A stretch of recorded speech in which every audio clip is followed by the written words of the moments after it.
What do I have here? Okay, I have been wondering all my life, why isn't tofu cheese? Well, tofu is coagulated soy milk and cheese is coagulated dairy milk, generally speaking, where the curds have been pressed and the curds come together and form cheese.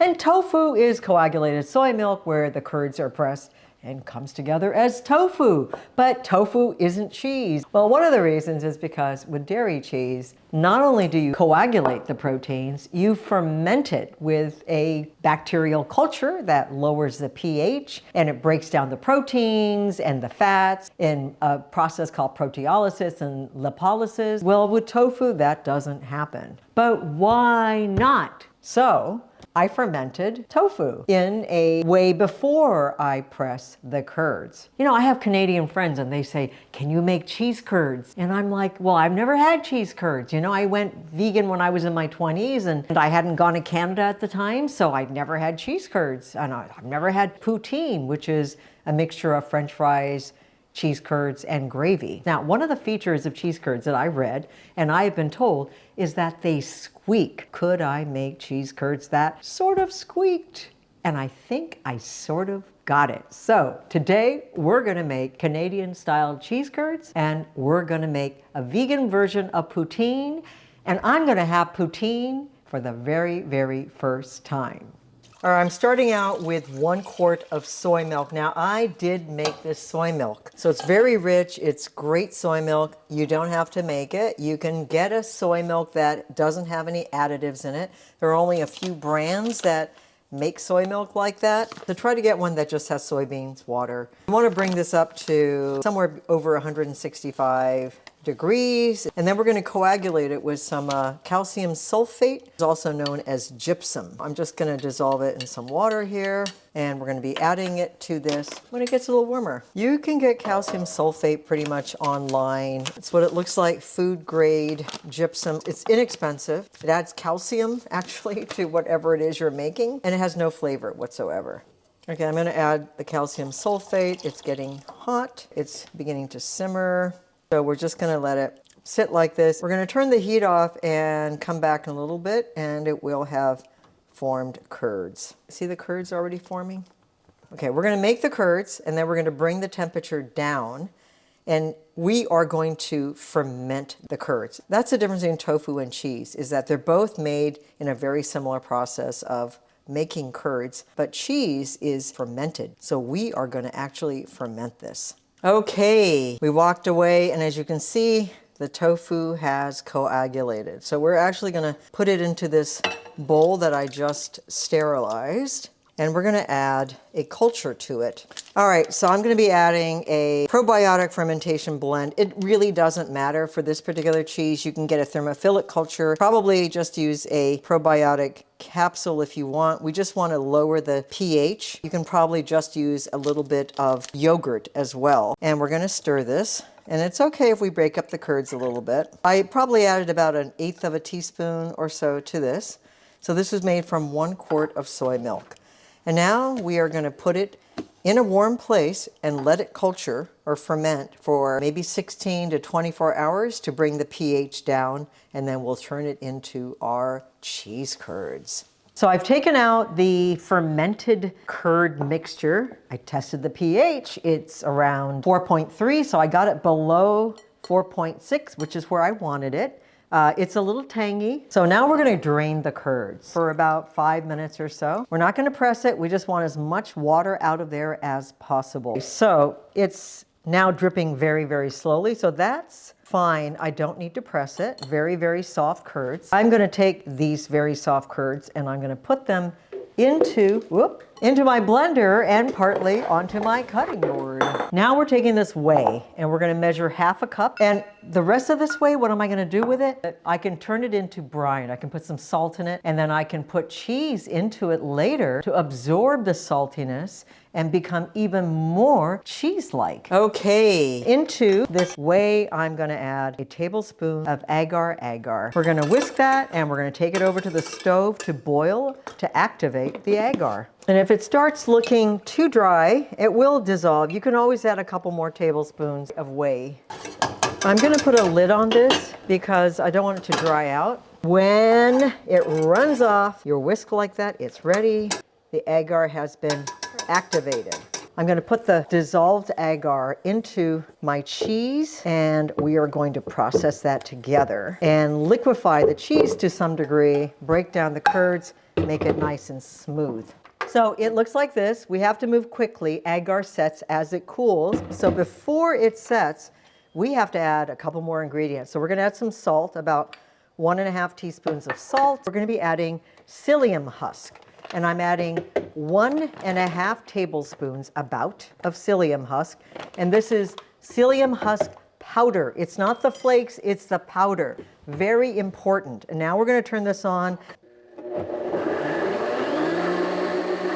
I'm going to scrape it down and turn it back on. So it's going to get really, really firm in here. Sometimes this will turn into a big ball and go around and around. It didn't this time, but I think it'll still set. So now we're going to put this into a container. Very thick, it's very goopy, and we are going to put this in the refrigerator for a few hours until it has set. Now what you'll notice is basically this is a cheese that has the protein of tofu, but it has something that regular cheese doesn't have, which is fiber, which came from the psyllium husk. I know that doesn't look great. It'll look nicer on the other side, and we're going to let it chill. So I've got some potatoes, and I made little thick French fries, and I'm soaking them in water. When you're making fries, whether you're deep frying or air frying, soak them for at least 1 hour, preferably overnight, in cold water. It draws out a lot of that starch, and you get a fluffier, crispier, fried potato that way. Okay, so I'm going to rinse these. I'm going to blot them dry with a paper towel.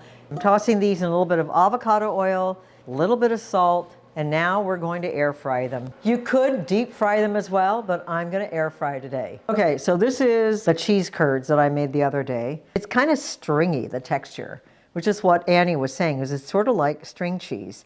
You can tear it. It is a little squeaky. It's really strange. This is ready to go for poutine as it is, but if you want to make it even more cheese-like, you could make a little brine by adding some salt, about a tablespoon or 2 of salt per cup of brine, and then you could put the cheese in there. Slices beautifully, as you can see, and you could put it in the brine. A deeper brine would be better.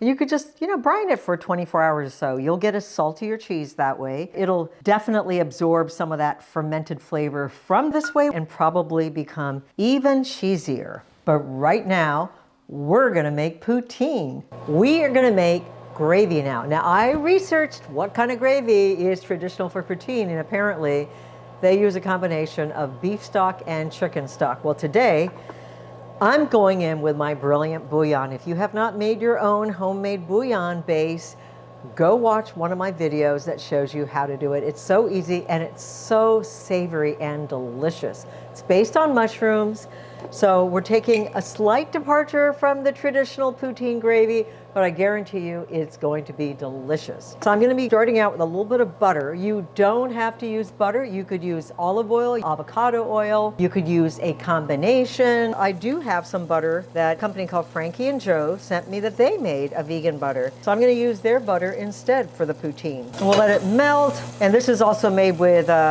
cashew milk, cultured cashew milk. So it's probably going to brown nicely, which is always nice to have. Now we're making a light gravy, which means we're using about 2 tablespoons of flour per cup of stock. So once my butter has completely melted, I'm just going to be on the safe side, just to add a little bit of oil, a tablespoon or so, and I'm going to go in with a 1/4 cup or 4 tablespoons of flour that we're going to cook until it's a little nutty. Okay, I'm going to add a little more fat to that. And we're making our roux. And we're going to try to get that to brown just a little bit. I'm going to take my brilliant bouillon, which is in the homemade vegan pantry. You can also watch my YouTube video. And we're going to put it into 2 cups of hot water. We're just going to dissolve it. If it doesn't all dissolve, that's okay. It'll dissolve while it's cooking. Oh, it's turning brown. My roux is browning beautifully. That's going to impart a beautiful nutty flavor to this gravy. So now I'm gonna pour this in. When you're making gravy, always start with a hot stock that you add to it. That will ensure that your gravy thickens up almost immediately and you're not gonna get lumps. And it's already got a lovely brown flavor. And the butter did brown and kind of stick to the bottom, so I'm getting a little bit of those caramelized bits and pieces that are lifted off the top. And you notice there's not a single lump in this gravy because I started out with a hot liquid.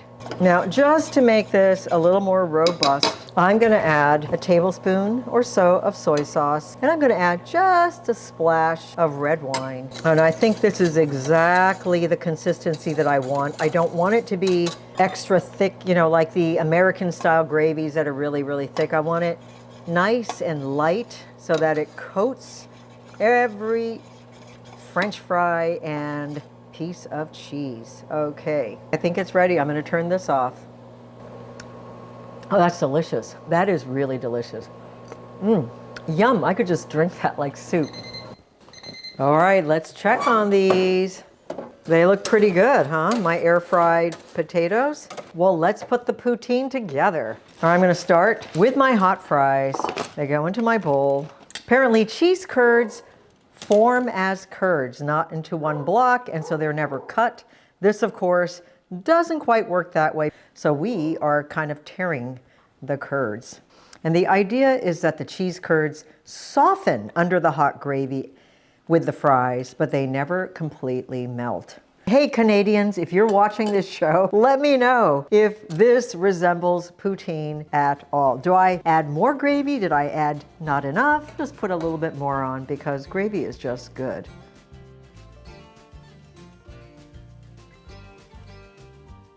All right, I think I deserve some poutine, my very first time. Let's see how this is. The cheese curds are holding up. They are not melted. They're softened, I think, and they're still a little squeaky. It's interesting. They've got this bounce to them. Maybe the Canadians learned a thing or two from the French about la dolce vita. Oh, that's Italian.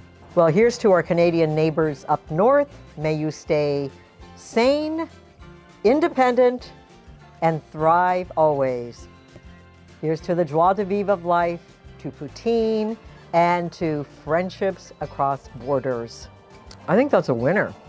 I would serve this. I would eat this. This is good.